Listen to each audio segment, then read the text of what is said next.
Kenya Breweries Limited, through its Senator Beer, has expanded its consumer reward campaign dubbed Shikisha Form na Senator. Shikisha Form na Senator Ushinde is an ongoing campaign of Senator's national consumer rewards promotions.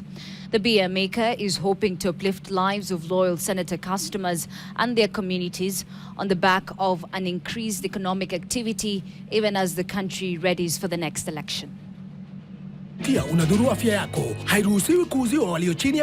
Senator contributes significant taxes in Kenya, and we are working closely with the government, and the government has given us concessions and taxation so that we are able to impact community by providing a quality beer that then reduces the impact of illicit beer and brews that are prevalent in our community. So Senator enables us to have a quality drink and therefore mitigate the health impact of illicit beer in society. Saa zile tunaongeza shilingi 5 kwa kikombe ya Senator, inaathiri yule mtu mdogo ambaye anastahili kuwa anafikia hiyo Senator.